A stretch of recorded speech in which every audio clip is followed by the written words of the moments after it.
अस्सलाम वालेकुम स्टूडेंट, कैसे हैं? खैरियत से हैं? ठीक हैं? अच्छा जी स्टूडेंट, तो हमारे पास आज एक्सरसाइज 2.1 11th क्लास मैथमेटिक्स है। इसका जो क्वेश्चन नंबर 3 है, इसमें हमारे पास 3 पार्ट्स हैं। पार्ट है A, the area A of a sector of a square as a function of its perimeter. तो देखें स्टूडेंट, हमारे पास चैप्टर नंबर 2 है, इसमें ज़्यादातर फंक्शंस हैं। अब फंक्शन क्या होता है ये सारी डिटेल हम कर चुके हैं पहले। The area of a square यानी कि हमारे पास एक एरिया है स्क्वायर का। अब सबसे पहले तो पता होना चाहिए कि स्क्वायर होता क्या है। तो इस तरह से हम छोटी क्लासों में पढ़ चुके हैं कि ये हमारे पास क्या है, स्क्वायर है। तो अब यहाँ पर लेट करते हैं, इसकी जो साइडें हैं वो क्या है, हमारे पास एक्स है। तो अब यहाँ पर मैं लिखता हूँ कि जो एरिया है इस स्क्वायर का हमारे पास दी एरिया क्या है, वो हमारे पास is equal to X square. क्योंकि आपको पता है कि किसी भी स्क्वायर का अगर हम एरिया मालूम करना चाहें तो उसकी क्या होगी, लेंथ या फिर विड्थ, तो दोनों को हम क्या करेंगे, ज़र्ब करेंगे। तो हमारे पास क्या आ जाता है, उसका एरिया आ जाता है स्क्वायर का। तो उसके बाद देखें, अगर हम इसका पेरीमीटर मालूम करना चाहें तो हमारे पास इस स्क्वायर का जो पेरीमीटर है वो किस तरह से मालूम होगा। और पेरीमीटर को हम रिप्रेजेंट करते हैं पी से, और इसके अगर साइडों को जमा कर लें तो ये हमारे पास आ जाता है 4x। ठीक है, तो ये हमारे पास इसका पेरीमीटर है। अब यहाँ पर देखें, इसको हम नाम देते हैं इक्वेशन 1 का, और इसको हम नाम देते हैं इक्वेशन नंबर 2 का। ठीक है, तो अब यहाँ पर फ्रॉम इक्वेशन नंबर 1, पहली इक्वेशन से हम यहाँ पर एक वैल्यू फाइंड आउट करेंगे। ठीक है स्टूडेंट, तो अब यहाँ पर देखें, सॉरी, यहाँ पर इक्वेशन नंबर 2 है। तो सेकंड इक्वेशन से हम यहाँ पर x की वैल्यू को मालूम करेंगे। ये हमारे पास लिखा हुआ है p is equal to 4x। अब यहाँ पर 4 यहाँ पर क्या हो रहा है, मल्टीप्लाई हो रहा है, दूसरी साइड पे जाएगा। p divided by 4 is equal to x। अब इसी x की वैल्यू को हम कहते हैं, ये हमारे पास है इक्वेशन नंबर 3। ठीक है, अब यह हम क्या करेंगे, इसी x की वैल्यू को हम इक्वेशन नंबर 1 में पुट करेंगे। क्योंकि सवाल में उसने क्या कहा था कि जो एरिया है वो एज अ फंक्शन है किसका, पेरीमीटर का। तो यहाँ पर देखिए, इसी x की वैल्यू को हम पुट करते हैं यहाँ पर। एरिया वैसे ही लिखा रहेगा क्योंकि x का स्क्वायर है। तो हम यहाँ पर क्या करेंगे, p डिवाइडेड बाई 4, और इसका भी क्या आ जाएगा, स्क्वायर। तो हमारे पास यहाँ पर p स्क्वायर और 4 का स्क्वायर हमारे पास क्या आ जाएगा, 16। ठीक है, तो ये हमारे पास क्या है, एरिया है इज इक्वल टू ए, जो कि एज अ फंक्शन है किसका, पेरीमीटर का। तो ये हमारे पास इसकी जो जुज नंबर है वो कौन सी है, ए है। इसका स्क्रीनशॉट लेना चाहें तो ले लें आप लोग।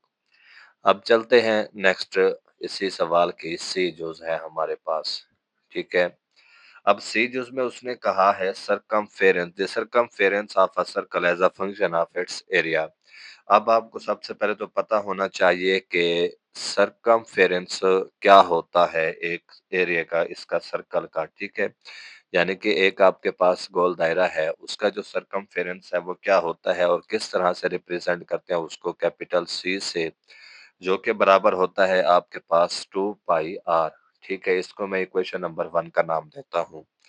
उसके बाद देखें, अगर मैं एरिया निकालना चाहूँ, एरिया ऑफ सर्कल, तो वो हमारे पास क्या आ जाएगा स्टूडेंट, पाई आर स्क्वायर आ जाएगा। ठीक है, पाई आर स्क्वायर। तो ये आपके पास क्या है, इक्वेशन नंबर 2 है। ठीक है, अब हम क्या करते हैं, यहाँ पर मैं लिखता हूँ फ्रॉम इक्वेशन नंबर 2। ठीक है, अब दूसरी जो इक्वेशन है, यहाँ से मैं लिखा हुआ है c is equal to 2 pi R square. अब ये 2 पाई इधर क्या हो रहा है, ज़र्ब हो रहा है, इधर आके क्या होगा, साफ ज़ाहिर है तकसीम ही होगा, डिवाइड होगा, c डिवाइडेड बाई 2 पाई, और यहाँ पर आपके पास क्या है, आर स्क्वायर है। ठीक है, उसके बाद देखें, हमारे पास यहाँ पर ये आ गया है आर स्क्वायर। ठीक है स्टूडेंट, और इसी आर को हम यहाँ पर क्या करेंगे, आर स्क्वायर है। ठीक है, तो सॉरी, यहाँ पर ये आपके पास आ जाएगा ए। ठीक है, और हमारे पास यहाँ पर क्या है student, A divided by 2 pi R square है। तो आर स्क्वायर है, इसी स्क्वायर को अगर हम खत्म करना चाहें तो क्या करेंगे, दोनों तरफ हम अंडर रूट लेंगे। तो हमारे पास यहाँ पर इसका अंडर रूट आ जाएगा a divided by 2 pi is equal to R के, ठीक है, क्योंकि एरिया ऑफ सर्कल था तो इसी वजह से यहाँ पर हमने a लिखा है, ठीक है। उसके बाद देखें हमने यहाँ पर क्या करना है, अब ये हमारे पास है इक्वेशन नंबर 3। इसी इक्वेशन नंबर 3 को हम पुट कर देंगे इस पहली इक्वेशन में, क्योंकि उसने कहा था कि सरकमफेरेंस एज अ फंक्शन है इसके एरिया का। तो अब यहाँ पर देखें हम क्या करेंगे, बाय पुटिंग द वैल्यू, हम यहाँ पर लिख देते हैं पुटिंग द वैल्यू या इक्वेशन नंबर 3 इन इक्वेशन 1, ठीक है। तो अब इसी वैल्यू को हम यहाँ पर पुट करते हैं, जो कि क्या है हमारे पास c इज इक्वल टू 2 पाई, और यहाँ पर आपके पास क्या है स्टूडेंट, यहाँ पर हम लिखेंगे अंडर रूट a ओवर, यहाँ पर आपके पास क्या आ जाएगा पाई, ठीक है। तो उसके बाद देखें हमारे पास यहाँ पर, सॉरी यहाँ पर ये 2 भी नहीं आएगा, ठीक है, यहाँ पर हमने पहले से कट किया हुआ है। उसके बाद देखें यहाँ पर हमारे पास ये क्या आ जाएगा स्टूडेंट, इसको मैं लिखता हूँ 2 पाई और अंडर रूट a, इस तरह से, ठीक है। अब यहाँ पर हमारे पास इसका जो सरकमफेरेंस है वो क्या आ गया है, 2 अंडर रूट पाई और a, ठीक है। तो ये हमारे पास क्या है, सरकमफेरेंस ऐसा फंक्शन है किसका, उसके एरिया का स्टूडेंट। उसके बाद देखें हमारे पास नेक्स्ट है, इस सवाल के 3 जुज़े हैं, हमारे पास 3 पार्ट हैं। तो इससे अगला पार्ट है हमारे पास, ठीक है। तो उसमें देखें हमारे पास जो लास्ट पार्ट है, उसमें उसने कहा है the surface area as a cube, ठीक है। अब हमारे पास इस तरह से जो एक कोन शेप होती है, यहाँ पर मैं आपको एक इसकी शेप बना देता हूँ, ठीक है, इस तरह से। तो उसमें उसने कहा है इसका जो सरफेस एरिया है, इसको हम डिनोट करते हैं एस से, वो क्या है 6, और इसकी लेंथ मल्टीप्लाइड बाय लेंथ है, ठीक है। अब ये किसके बराबर आ जाएगा, 6l स्क्वायर, ठीक है, ये इसका सरफेस एरिया है। इसको हम नाम देते हैं इक्वेशन नंबर 1 का। उसके बाद देखें हमारे पास इसका जो वॉल्यूम है, वॉल्यूम हम किस तरह से लिखेंगे, वॉल्यूम हमारे पास आ जाएगा, इसको रिप्रेजेंट करेंगे कैपिटल वी से, ठीक है। और ये आएगा आपके पास एल क्यूब, जो कि इक्वेशन नंबर क्या है हमारे पास 2 है स्टूडेंट, ठीक है। अब उसके बाद देखें हमारे पास यहाँ पर मैं लिखता हूँ जिस तरह से पहले सवाल में हमने किया था, फ्रॉम इक्वेशन नंबर 2, ठीक है, दूसरे इक्वेशन से हम ना वैल्यू निकालेंगे। ये है हमारे पास v is equal to L cube. अब यहाँ पर ये क्यूब मैं खत्म करूंगा तो क्या करूंगा, दोनों तरफ से क्यूब रूट लूंगा। तो यहाँ पर मेरे पास क्या आ जाएगा, v पावर, यहाँ पर हमारे पास आएगा 1/3, और इधर क्या आ जाएगा ओनली l। तो ये आपके पास क्या है, इक्वेशन नंबर 3 है, ठीक है। दोनों तरफ हमने क्यूब रूट ले लिया है, ठीक है। तो अब यहाँ पर इसी इक्वेशन को हम पुट करेंगे, पुटिंग इन इक्वेशन 1, इसी वैल्यू को हम इक्वेशन नंबर 1 में पुट कर देंगे। तो हमारे पास एज अ फंक्शन रिप्रेजेंट हो जाएगा s is equal to 6 into, और यहाँ पर हमारे पास क्या आ जाएगा v 1/3, और इसकी यहाँ पर अगर आप देखें तो पावर क्या है 2 है, तो हम भी पावर 2 लिखेंगे 6, और यहाँ पर क्या आ जाएगा v 2/3, ठीक है। और अगर इस तरह से अगर इसको मैं लिखना चाहूँ क्यूब रूट में, तो कैसे लिखूंगा, ये आपके पास क्यूब आ जाएगा और यहाँ पर v का क्या आ जाएगा, स्क्वायर आ जाएगा, ठीक है स्टूडेंट। तो ये आपके पास इसका आंसर है। उसके बाद आपके पास क्वेश्चन है, क्वेश्चन नंबर 4, ठीक है। उसमें देखें उसने कहा है find and domain and range, इसमें हमने डोमेन और रेंज को मालूम करना है। तो पहला फंक्शन है हमारे पास, ये है आपके पास g of x is equal to 5 minus X. अब ये फंक्शन है स्टूडेंट, इसकी हमने डोमेन और रेंज मालूम करनी है। पहले तो पता होना चाहिए डोमेन क्या होते हैं। डोमेन को हम कहते हैं इनपुट, और रेंज को कहते हैं आउटपुट, यानी कि जो चीज़ हम अपने फंक्शन को देंगे वो क्या कहलाएगी, डोमेन, और जो चीज़ हमें रिजल्ट में मिलेगी वो क्या कहलाती है, रेंज कहलाती है, ठीक है। अब यहाँ पर देखें हमारे पास यहाँ पर इस फंक्शन में हम कुछ भी वैल्यू इनपुट, अगर हम कुछ भी पुट करते हैं, यहाँ पर आप 0 ले लें, 5 ले लें, 3 ले लें, ठीक है? कुछ भी लें तो हमारे पास यहाँ पर फ़ंक्शन जो है कॉम्प्लेक्स फ़ॉर्म में नहीं जाता, यानी कि अयोटे की फ़ॉर्म में नहीं जाता, ठीक है? तो इसकी जो मेरे पास डोमेन है स्टूडेंट, वो क्या आएगी यहाँ पर, वो मेरे पास आएगी रियल नंबर, ठीक है? और रियल नंबर को मैं इस तरह से भी लिख सकता हूँ माइनस इन्फिनिटी से प्लस इन्फिनिटी, ठीक है? क्योंकि हमारे पास फ़ंक्शन में 2 चीज़ें होती हैं कि अगर अगर इसमें कोई भी वैल्यू पुट करें तो एक तो फ़ंक्शन हमारे पास इन्फिनिटी यानी कि अनडिफाइंड ना हो और दूसरा क्या है अयोटा कॉम्प्लेक्स फॉर्म में नहीं जाना चाहिए। तो यहाँ पर आप कुछ भी वैल्यू पुट कर लें तो आपके पास जो फ़ंक्शन है वो एक तो इन्फिनिटी में नहीं जाएगा, ठीक है? अनडिफाइंड नहीं होगा और दूसरा इसमें स्टूडेंट आपके पास कॉम्प्लेक्स फॉर्म में भी आंसर नहीं आएगा, यानी कि अंडर रूट में -1 नहीं आना चाहिए, कॉम्प्लेक्स फॉर्म में नहीं आना चाहिए, ठीक है? तो इसके डोमेन आपके पास ये है माइनस इन्फिनिटी से प्लस इन्फिनिटी और इसकी अगर हम रेंज लिखेंगे तो रेंज आपके पास क्या आएगी, वो भी रियल नंबर आएगी, ठीक है? तो रेंज आपके पास रियल नंबर आ गई है, तो इसको भी लिख सकते हैं माइनस इन्फिनिटी से प्लस इन्फिनिटी और इस इंटरवल का क्या मतलब होता है, ये जो मैंने छोटी ब्रैकेट लगाई है, इसका मतलब है माइनस इन्फिनिटी और प्लस इन्फिनिटी ये शामिल नहीं होते, ठीक है? इसका भी आपको पता होना चाहिए, ठीक है? उसके बाद देखें, इससे अगला सवाल है हमारे पास, इसके भी आगे नेक्स्ट पार्ट है हमारे पास, सेकंड पार्ट है उसमें इसने कहा है g of x is equal to आपके पास है अंडर रूट। अब ये आपके पास फंक्शन जो है अंडर रूट फॉर्म में दिया गया है, ठीक है? अब इसमें देखें अगर यहाँ पर देखा जाए ये फंक्शन हमारे पास किस फॉर्म में है, रेडिकल फॉर्म में है, ठीक है? सबसे पहले तो आपको पता होना चाहिए कि आपका फंक्शन किस फॉर्म में है, रेडिकल फॉर्म में है, ठीक है? तो अब यहाँ पर हमें क्या देखना है कि हमारे पास जो फंक्शन है वो क्या होना चाहिए, मस्ट पॉजिटिव, ठीक है? हमारे पास जो फंक्शन है वो क्या हो, पॉजिटिव हो, ये आपने पॉइंट अपने ज़हन में रखना है, ठीक है? एक तो फंक्शन आपने देख लिया कि हमारे पास किस फॉर्म में है, रेडिकल फॉर्म में है और दूसरा चीज़ क्या है कि मस्ट पॉजिटिव यानी कि इसमें हमने पॉजिटिव ही रहना है, नेगेटिव की तरफ नहीं जाना। अगर नेगेटिव जाएँगे तो फंक्शन हमारे पास किस फॉर्म में आ जाएगा, कॉम्प्लेक्स फॉर्म में आ जाएगा, ठीक है? तो यानी कि अगर मैं यहाँ पर देखूँ, इस फंक्शन में क्या पुट करूँ कि जवाब मेरे पास 0 आए, ठीक है? अब ये आपके पास फंक्शन है अंडर रूट एक्स प्लस 2, ठीक है? अब यहाँ पर अगर मैं एक्स को लेता हूँ -2, ठीक है? तो मेरे पास फंक्शन क्या हो जाता है 0, ठीक है? इस तरह से अगर आप एक नंबर लाइन बना लें, ठीक है? यहाँ पर आपके पास 1 है और ये 2 है। यहाँ पर आप जितना भी इसमें पुट करें तो आपको कोई इश्यू नहीं है। -1 पुट करें तो जवाब आता है 1 उसका भी कोई इश्यू नहीं है। -2 पुट करें जवाब आता है 0 उसको भी आप पुट कर सकते हैं, कोई इश्यू नहीं है। लेकिन अगर आप जाते हैं -3 की तरफ, ठीक है?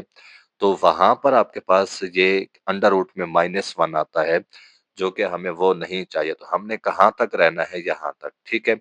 -2 तक और इससे आगे इधर इसकी तरफ जाना है, ठीक है? यानी कि x greater or equal to -2, ठीक है? यानी कि -2 पुट करें या फिर इस तरफ जाएँ, ठीक है? आपका फंक्शन इस तरफ जाएगा, ठीक है?